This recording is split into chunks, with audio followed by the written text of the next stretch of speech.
Plenitude, o programa do Centro Espírita Joana de Ângeles. Produção Seja Barra. Apresentação Iraci Campos. E hoje nós estamos com um amigo muito querido, um amigo do coração, que vem bater um papo gostoso aqui conosco. Nós vamos falar do Jesus histórico. Nós vamos falar de lá daquela época. E você hoje vai se transportar conosco de volta ao passado. Nós estamos com um amigo querido, Listi Rangel. E ele vem falar sobre muitas coisas que talvez você se lembre. Já pensou? Olha só, Listi, ele é psicólogo, jornalista, pesquisador profundo mesmo das civilizações antigas, escritor, estudante da Universidade Hebraica de Jerusalém e está se especializando no contexto judaico no Novo Testamento. Já publicou mais de 10 livros e já há 25 anos fazendo palestras no Brasil e fora. Então ele está assim, escoladíssimo. Porque só de pesquisas aqui, ó, hoje nós vamos falar Jesus, o grande desconhecido. Tudo bem, Listi? Tudo ótimo, uma alegria estar com vocês. Ao nosso Muito programa. bom também estar de volta. Que bom. Então, nós vamos lá falar um pouquinho dessas coisas. Listi, considerando sua formação acadêmica em pesquisas, como surgiu o interesse ou a necessidade de conhecer esse Jesus histórico e o cristianismo primitivo? Foi muito bom, porque já situa aí o público, né, diante do que a gente pesquisa. Foi quando eu tinha 14 anos de idade. Nossa! Eu vim como todo mundo vem de uma formação cristã, né? Eu fui estudar num colégio católico na infância e meus pais acho que acharam um pouco e me matricularam na juventude para eu passar 8 anos estudando num colégio protestante. E vindo de uma família espírita. Você imagina a minha cabeça como não ficou. Você não deve ser normal, deve ser como a gente. Não pode ser equilibrado depois de uma situação dessa, né? Então, aos 14 anos, eu conheci um trabalho do Hermínio de Miranda. Eu fui apresentado ao Hermínio de Miranda e o livro dele chama-se Cristianismo, a Mensagem Esquecida. E eu nunca mais esqueci esse livro, onde ele, já na década de 70, resgatava autores do século XVII, XVIII, XIX, e ele criticava esses autores porque eles haviam passado tantos anos estudando Jesus, teólogos, e inclusive muitos deles chegaram à conclusão que Jesus não existia, depois de 40 anos de pesquisa, né? Teólogos, inclusive, teólogos se tornaram ateus também. Então eu fui atrás da bibliografia do Hermínio, já garoto. E aí eu descobri que, naqueles anos todos de formação, na escola católica e estudando num colégio protestante com aquela idade, eu costumava ler a Bíblia de uma forma estranha. Eu leio a Bíblia até hoje na horizontal. Geralmente as pessoas leem na vertical. E aí foi que eu descobri mais tarde que é uma estratégia usada por antigos exegetas. Ou seja, por exemplo, você está lendo aqui Lucas. Aí Lucas vai te indicar que em João tem a mesma passagem, num capítulo tal, versículo tal. Aí o que a gente faz? A gente vira Lucas e vai lá ver João. Eu não fazia isso, eu pegava outra Bíblia, já que eu tinha ganho um monte de Bíblia, aí botava João aqui, Lucas aqui, e aí foi quando eu comecei a perceber as diferenças. Eu disse, peraí, esse aqui tem mais, esse tem menos, esse aqui acontece 3 vezes, esse acontece 1 vez. Olha. Aí eu fui cruzando as informações. E o Hermínio foi um grande motivador para eu, sabe, me dedicar às pesquisas em torno do Jesus histórico. Aí, para você ter ideia, os amigos que estão em casa, somente no século XVIII foram publicados 62 mil textos sobre Jesus de Nazaré. Nossa! Hoje, Jesus ele é ponto de estudo nas maiores universidades do mundo. Caramba, que bacana. E digo mais, pessoas que não têm religião, muitas vezes, estão conseguindo compreender mais Jesus do que a gente que já carrega uma linha divisória de Exatamente, bandeira, né? porque nós estamos muito contaminados pelo Cristo da fé. Então, o nosso olhar, ele não é imparcial. E é aí, nesse ponto, que eu evoco Allan Kardec, quando ele fala de várias formas. Primeiro, a fé, ela precisa ser raciocinada. Fé mesmo só é aquela que encara a razão face a face em todas as épocas da humanidade. Muito bom. Em A Gênese, ele vai dizer que o Espiritismo anda de mãos dadas com o progresso. O que é o Espiritismo também, ele vai tocar nesse assunto de que o Espiritismo, ele, como ciência, jamais será ultrapassado. E no dia, voltando para a Gênese, no dia que a ciência revelar algo como verdade, o Espiritismo acolherá esse algo. Tá? Então, nós espíritas não podemos ficar à margem, fundamentalistas ao ponto de achar que toda verdade vem apenas dos médiuns e dos espíritos. Com certeza. Vem Porque, de muitos lugares. exatamente, a humanidade não pode estar esperando pelos espíritas para progredir, não. Deus me livre. Seria uma ironia. Eu acho que vão começar a andar para trás daí. Exatamente. Então, veja, hoje Jesus, ele é muito pesquisado, aí já passou aquela fase de diminuir Jesus, aquela figurinha lá pequenininha, medíocre, não. Hoje já se sabe que Jesus é um divisor de águas, tá? Total, né? Jesus tem muito material para produzir, apesar de pouca coisa ter sobrevivido sobre ele. Ai, que dó. Entendeu? Mas ainda o pouco que ficou sobre ele, há muito que produzir. Então, foi por aí que eu iniciei. Foi por aí, eu comecei com o Hermínio, depois fui lendo os livros que ele indicou, e são livros que você precisa entrar em contato, porque você vai ver, como você falou, você vai ver pessoas muito apaixonadas, e falar sobre alguém apaixonado é muito fácil, né? Você coloca até virtudes que a pessoa nem tem, né? É claro. Nossa Senhora, de falar, nossa, ai, a voz do fulano. É verdade. Com a rachada. E você também falar com ódio, você vai colocar coisas, atributos a uma pessoa que ela não tem. Então, o que é que acontece? No meio dessas pesquisas, você vai ter pesquisas patrocinadas por católicos, pesquisas patrocinadas por protestantes. Eu tenho muito cuidado com isso, porque há uma tendência de querer fazer arqueologia usando a Bíblia na mão. Há uma tendência de querer fazer história usando o Novo Testamento na mão. E hoje já se sabe que nenhum desses textos eles garantem segurança porque eles não são originais. Eles não são confiáveis. Foi mudando de Exatamente. acordo com o interesse da época. Perfeitamente. Então, o que é que eu procuro nas minhas linhas de pesquisa? Procuro uma linha em que eu possa ter autonomia, tá? Em que eu não fique preso a esta ou aquela instituição. Em que eu possa, inclusive, como já aconteceu, de eu mesmo financiar minhas pesquisas. Porque se eu vou entrar no financiamento de alguma pesquisa de alguém, ele vai querer que eu atenda a linha de pesquisa dele. Tá? E aí eu vou andar sobre cabresto, tá? Então, é um terreno perigoso? Porque é um terreno onde muitas vezes você só tem esse metro quadrado aqui para pisar. Mas eu prefiro esse metro quadrado do que um terreno que não é nosso. É um terreno que foi construído para a manipulação das massas. Para a manipulação de consciências. Onde o Jesus desapareceu e o Cristo da fé veio à tona. Então, com o tempo, a gente começa a se desapaixonar do Cristo da fé e a gente começa a ser seduzido mais pelo homem de Nazaré. E aí ele é extremamente encantador. Eu tinha uma proposta de escrever só um livro pequenininho, fininho sobre ele, chamado Eu Sou Yeshua, que seria o nome dele em hebraico ou aramaico, Eu Sou Yeshua. Mas aí ele mesmo saiu convidando, sabe? Ele vem dizendo assim, vem cá, vem me descobrir. Vem me conhecer. Tem muito mais coisa muito que você não mais, viu ainda. Muito mais coisa. É isso que ele fala. Exatamente. Então, para a gente chegar a esse ponto, eu vou confessar a você e aos seus seguidores do seu programa, olha, você passa por momentos de angústia, porque você vai questionar toda a sua crença, e nós estamos aqui nesse mundo para isso também, para rever aquele lugar do passado, onde a gente se acostumou a viver naquele lugar do passado, né? E aí a gente começa, portanto, a reavaliar. Quantas noites, ô Iraci, eu voltei depois de umas pesquisas em Roma para o hotel e chorei. Foram várias noites. Eu imagino. Porque estava desconstruindo. Eu venho de uma família espírita, eu nasci numa família espírita, mas a família da minha mãe... Não dói? A família da minha mãe é católica, né? Então você começa a descobrir, peraí, há quantos milênios eu não creio assim?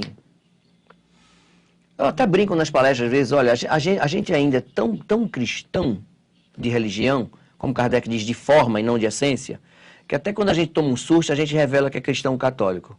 Virgem Maria. Não é? Até aí. Então, no mínimo detalhe, você já revela que você é uma alma católica e está reencarnando como espírita pela primeira vez. Então, é natural que você vá ter os confrontos. Porque é do progresso. Com certeza. A construção, ela vem muitas vezes de uma desconstrução. Por isso se diz que reaprender é mais difícil do que aprender. Dói mais. É verdade. Porque você estava achando que aquilo tudo era a única verdade que existia. Né? Mas não. Aí você começa a descobrir que atrás daquele discurso tem uma ideologia. Tem uma ideologia de uma religião dominante. Para, inclusive, em nome dela, matar quem pensa diferente.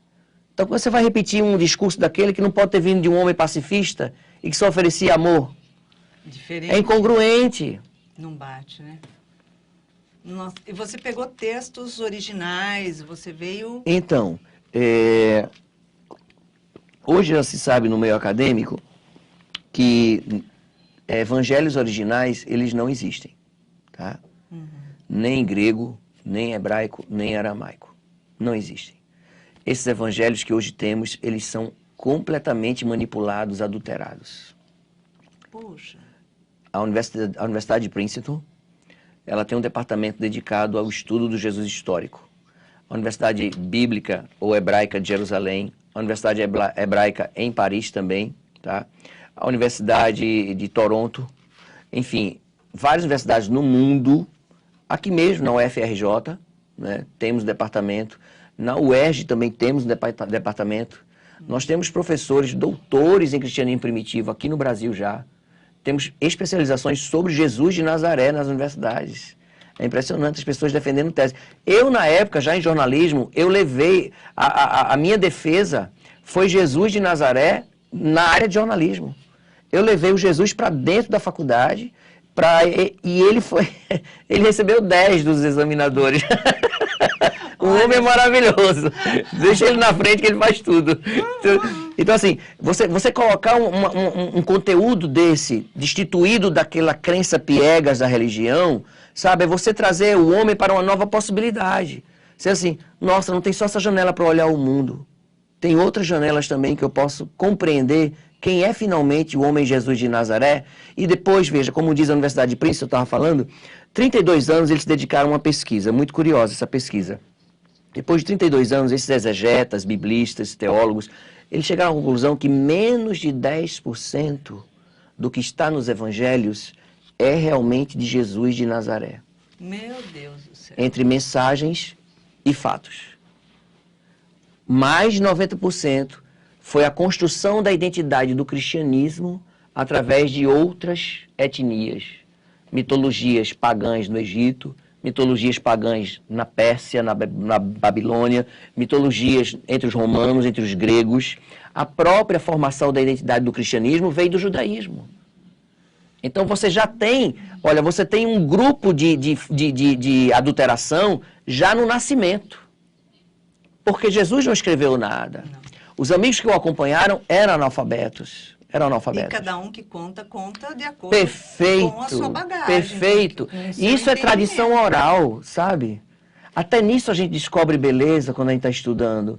Porque isso é da tradição oral. Por exemplo, a lenda do Saci Pererê, ela vai diferenciar em várias regiões do Brasil. É verdade. Porque ela vai sofrer a adequação da cultura. Então, por exemplo, o Jesus seguido no norte da África, já no primeiro século, é o Jesus diferente daquele Jesus seguido na Judéia.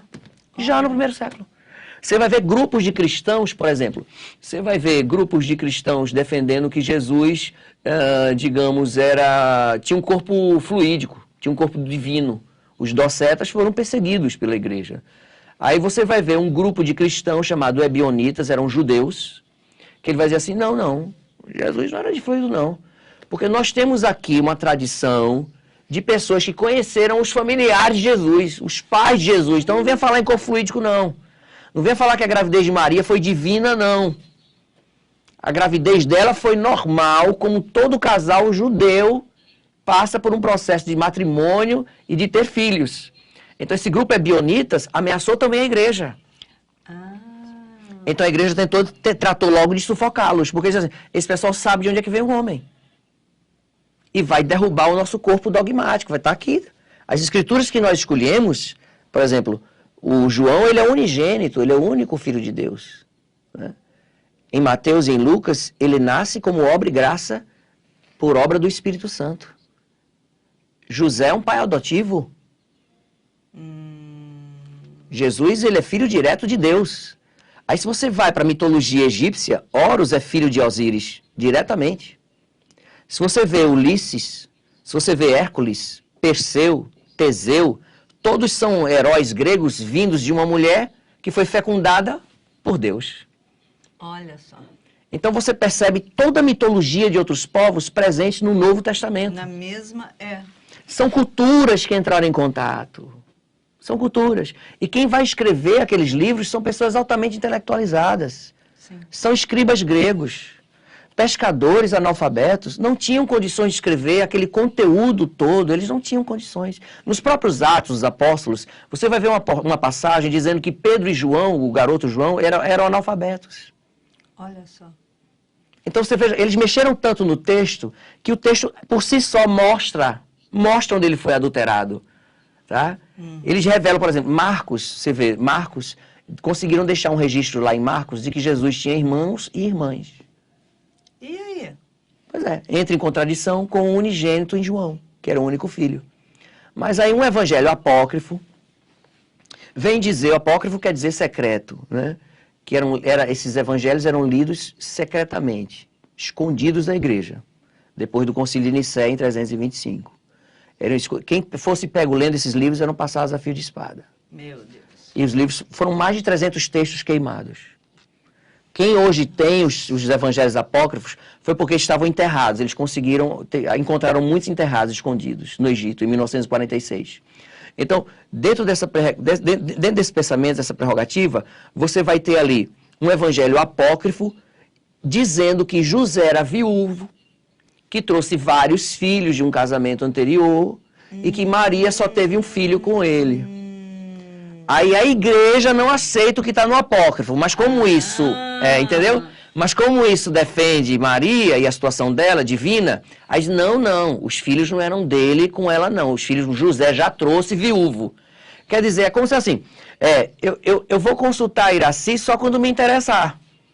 Na hora que Iraci disser alguma coisa que mexe com o que eu creio, ela está fora. Como, por exemplo, nos evangelhos não tem os nomes dos pais de Maria. Nos evangelhos você não encontra. Essa é uma informação apócrifa, está num texto apócrifo. É um texto que diz que o pai e a mãe dela chamavam-se Joaquim e Ana. Acho que era um casal de português, porque Joaquim e Ana em Israel é complicado. É isso que eu estava pensando agora. Então, o que é que eles fizeram? Para Jesus ser filho de uma mulher que foi fecundada por Deus, ela não pode ser uma mulher qualquer. Não. Então, no Evangelho Apócrifo de Tiago, proto-evangelho de Tiago, vai dizer que Maria foi concebida por Dona Ana e Dona Ana engravidou de Maria quando seu Joaquim estava fora de casa.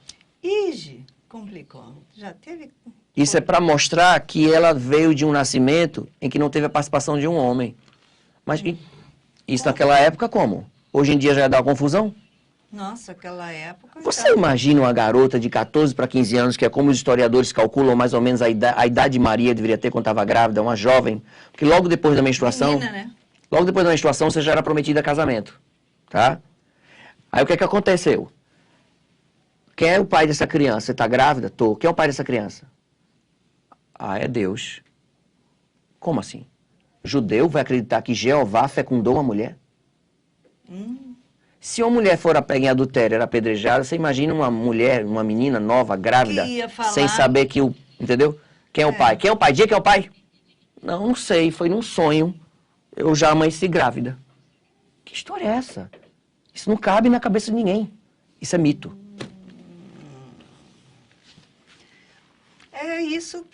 Isso vai dar muito pano para manga. Porque tem, né, esses apócrifos, eles Revelam muitos conteúdos. Tem muitos guardados. Exato. Né?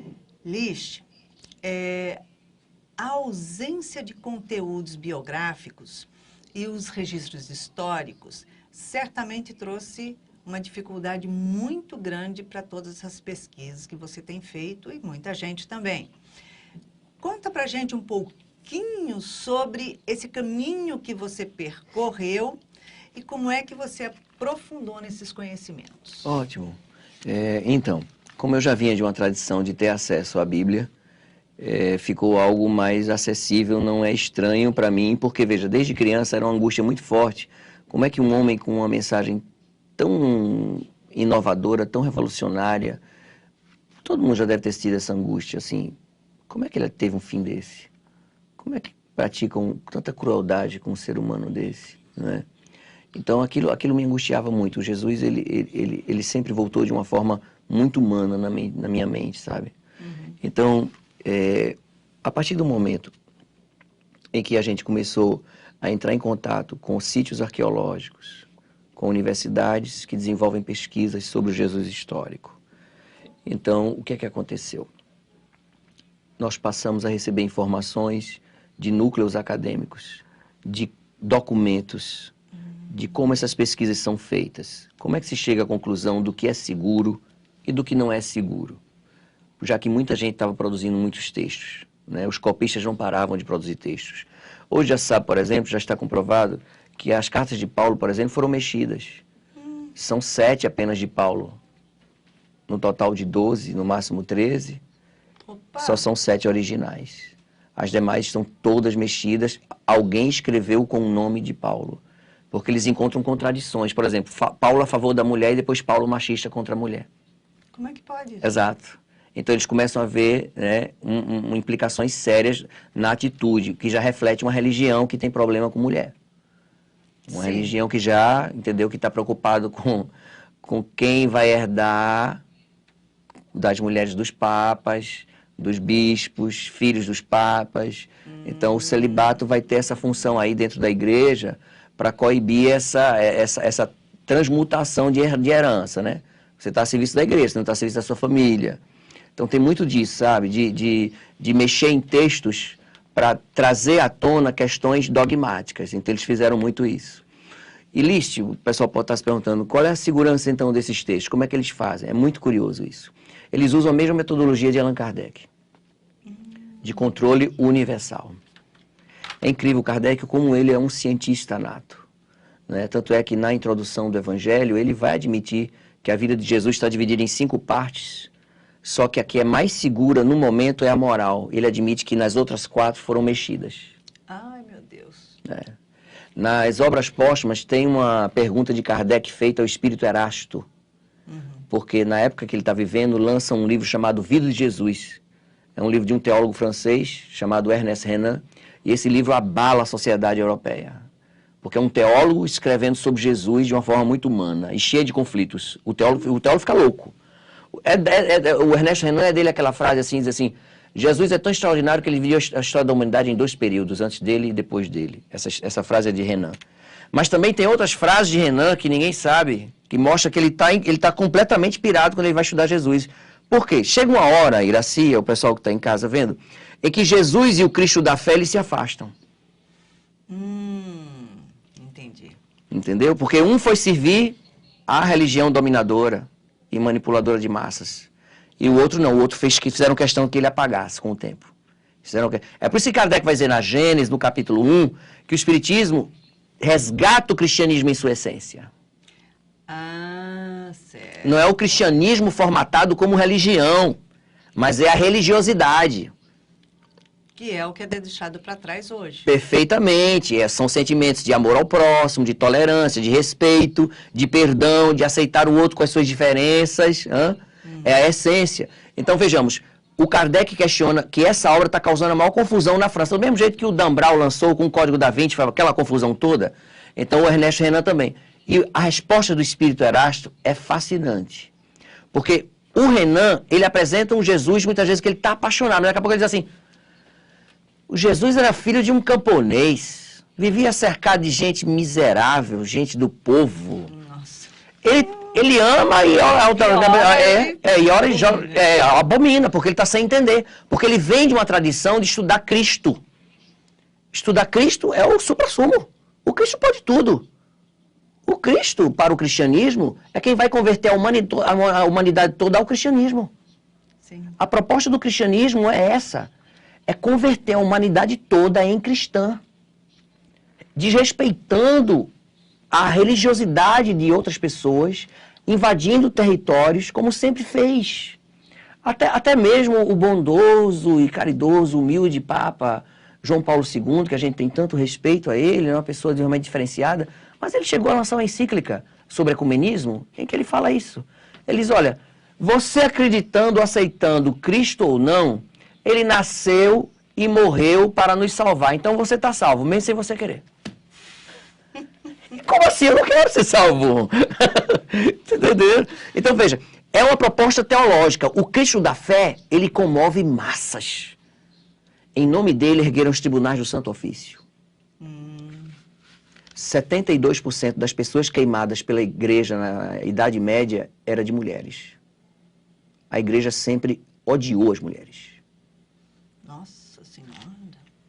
Ou considerou elas loucas, ou as trancafiou dentro de mosteiros, Exatamente. nas clausuras, né? Transformou muitas vezes... Tem companheiros de Paulo que são mulheres e que a adulteração colocou como se fossem homens. Porque mulher é símbolo de pecadora. Exatamente. Porque vem dessa tradição muito pesada da tradição judaica, da mulher ser o lixo em pessoa, porque foi ela a responsável pela perda do paraíso. Não esqueçamos disso. Ah, é, né? Então, dentro disso, você começa a descobrir, por exemplo, que pelos documentos, digamos aqui, você tem um evangelho do 8º século, depois de Cristo. Aí você tem aqui um evangelho do 5º século depois de Cristo. Naturalmente, os pesquisadores, logo de início, diziam assim, não, se esse é do 5º século, está mais perto de Jesus, esse é o mais original. É o que a gente Não pensaria. é? É óbvio, né? Sim. Aí depois eles descobriram que esse do 8º século é uma cópia de um evangelho do século IV. Aí agora quem é mais original? Esse do século IV, que era do século VIII. Outra técnica é fazer o radiocarbono 14. Acharam um pedaço de manuscritos falando sobre Jesus recentemente. Fizeram o radiocarbono 14. O teste deu do 2º século, 100 e pouco depois de Jesus. Olha. Outra estratégia é ver a linguagem. Não é? Que é totalmente diferente, não? Perfeitamente. Eles dizem o seguinte, ensinamentos voltados mais para a simplicidade, para a humildade. Ensinamentos que usam símbolos da sociedade. Por exemplo, peixes, semeadores, sementes, pastores. Eram muitos pescadores, Perfeito. pastores. Perfeito. Então eles começam a ir atrás e veem o seguinte, esses textos estão nos mais antigos? Estão, então já é mais uma garantia. Tá? Atitudes de um judeu, por exemplo, que um judeu jamais tomaria. Em Lucas, você encontra uma frase de Jesus dizendo que os judeus são filhos do diabo. E agora? Você sabendo que o cristianismo tem sérios problemas com o judaísmo, que até mesmo a igreja ficou calada diante do holocausto de mais de 6 milhões de judeus, e que o Papa Pio XII, que está para ser canonizado agora como santo, foi o confessor de Hitler, que ficou calado diante do holocausto. Então você começa a perceber que tem uma ideologia do discurso por trás disso, Iraci. Tem. Onde até hoje, né, o povo de Israel é visto de uma forma como se fosse o responsável pela morte de Jesus de Nazaré. Tanto é que você vai encontrar as cartas adulteradas de Paulo, ele colocando culpa nos judeus. Ele não coloca a culpa nos romanos.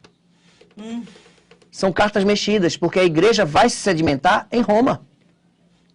Ela vai se descaracterizar completamente daquele grupo de pescadores simples Lá em Roma. e vai ganhar um corpo oficializado. Luxúria. Exatamente. Então, como eu vou falar que é contra romano? Não, romanos são nossos amigos, os culpados foram os judeus. Então, são frases, muitas vezes, destituídas logo do bom senso, em que você se depara, por exemplo, em João Evangelista, quando Jesus teria dito, eu e o Pai somos um. Você vai encontrar essa frase na mitologia egípcia pronunciada por Horus, há 5.000 anos antes de Jesus, quem vê a mim, vê a Osíris. Eita! Por quê? O Evangelho de João, ele foi trabalhado para tornar Jesus divino. Ele é a encarnação do próprio Deus na Terra. Sim, sim. Então, E é a base não do há cristianismo. outro caminho que não seja por ele.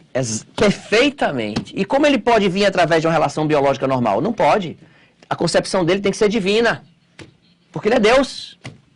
Daí a frase, ó, mãe de Deus. Viu? Percebeu? Foi por isso que a igreja instituiu dessa forma. Exatamente. Tanto é que hoje nós temos uma mariolatria, que é uma adoração em torno de Maria.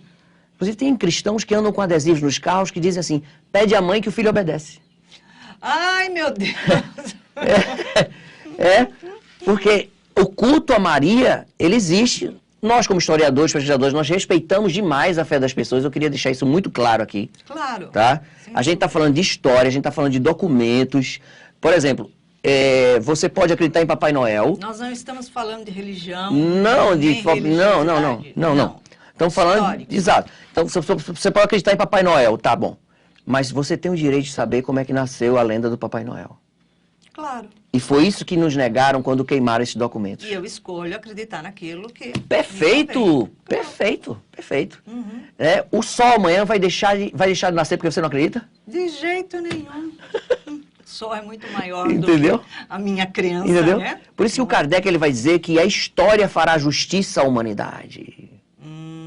Há uma frase do Kardec sobre isso, que a história fará justiça à humanidade, desde que não se manipule a história como nós estamos tentando manipular até hoje, para que ela seja tendenciosa aos nossos interesses, né? Então, o Jesus de Nazaré, os pesquisadores começam a descobrir quem é Jesus através de estudos, principalmente em torno da mensagem. Aí eles destacam 3 pontos maravilhosos da mensagem de Jesus, que seria o Techuvá, que em hebraico quer dizer arrependimento, vai mais além. O Techuvá é uma filosofia judaica que significa retorne à sua essência. Olha só. Eles começam a encontrar isso em Jesus. Por isso que ele vai dizer assim, não tornes a errar, teus pecados foram perdoados. Aí os judeus, quando ouvem isso, assim, quem ele pensa que é? Quem perdoa pecado é Deus. Então... Por isso que tem do que acusá-lo. Acusam-no principalmente de blasfêmia. Porque ele está blasfemando quando ele tem autoridade de perdoar alguém. Não, quem perdoa é Deus. Aí acusam ele de blasfêmia, porque não tem nada para acusar Jesus. Eles ficam procurando, catando, inclusive... O tempo inteiro. Exato. Inclusive, pelo procedimento judaico da época, Jesus deveria ter 2 testemunhas a favor dele. Cadê elas?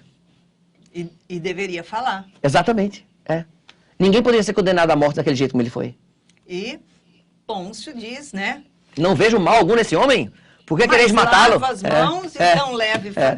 Como isso? Aí outra frase também que colocaram no Evangelho de Lucas.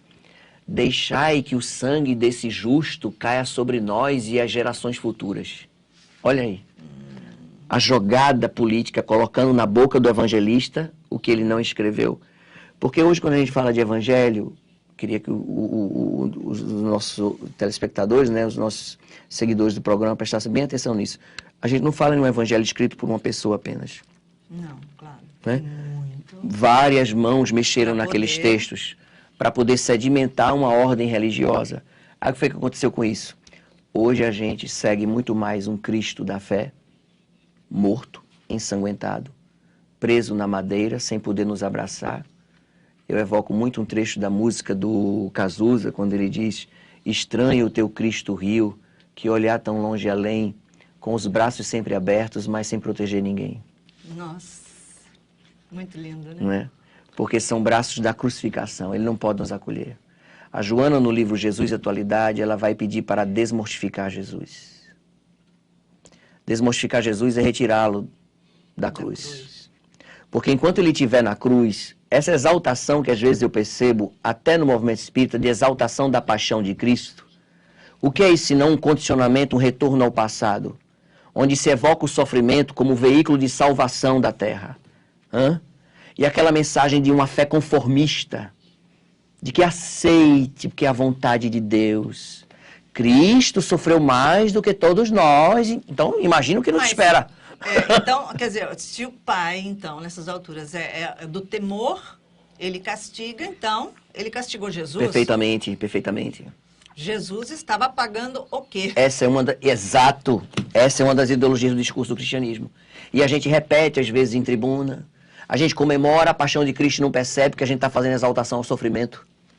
Né? E no nosso movimento a gente já vê muito isso. Né? Ah, hoje eu estou melhor do que eu mereço. Como assim?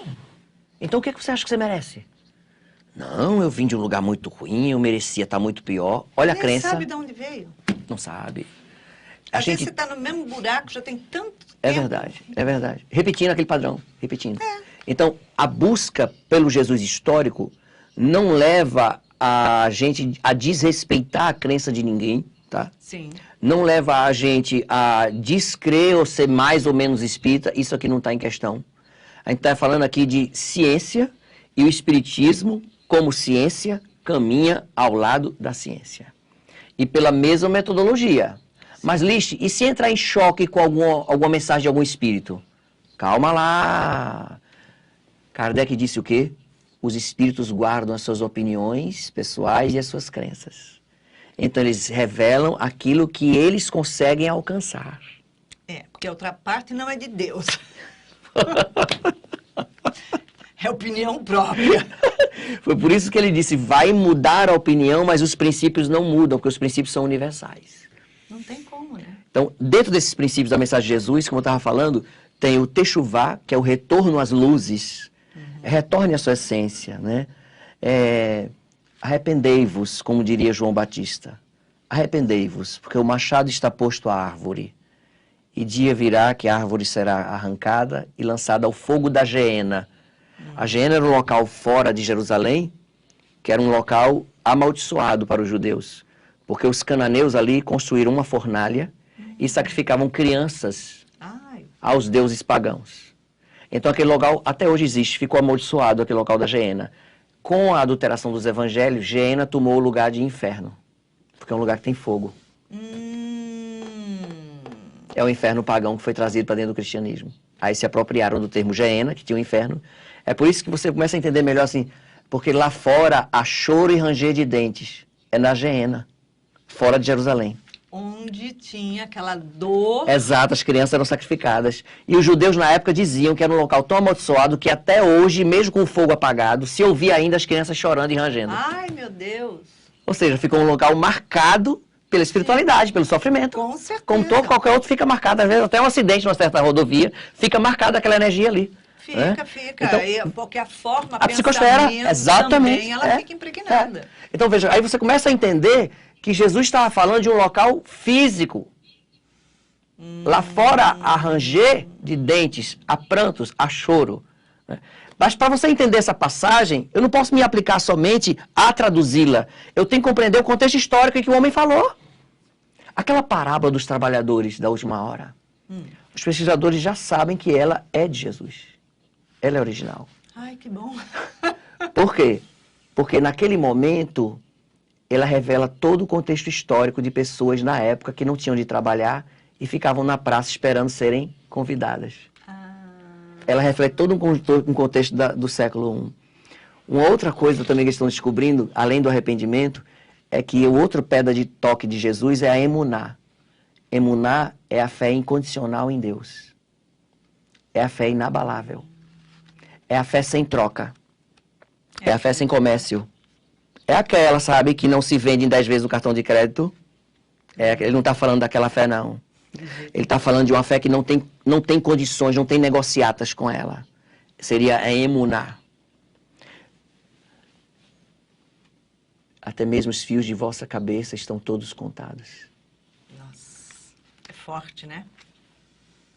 Se sendo maus como sois, sabeis dar boas coisas aos vossos filhos, imagine o vosso Pai que está nos céus.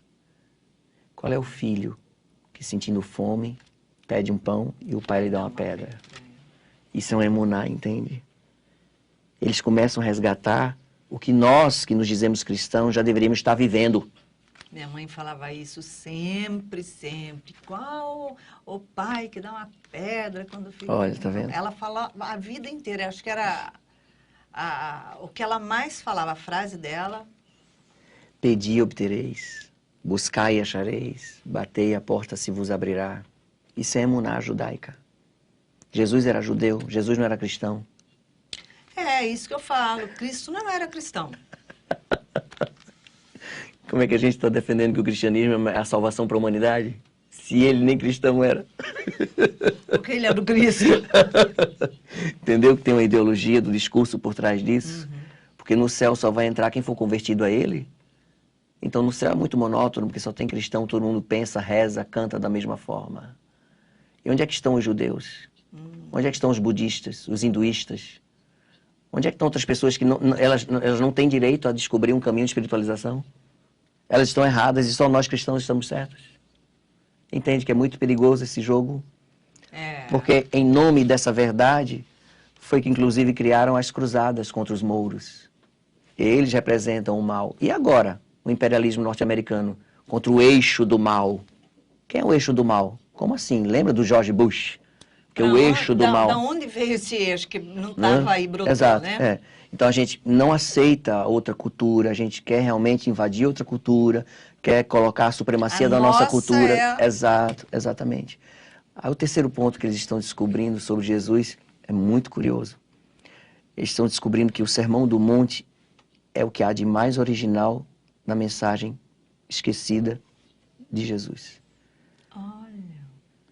A evocação do Sermão do Monte é o que há de mais belo dentro do que pode ser ainda muito próximo ao que Jesus deve ter dito.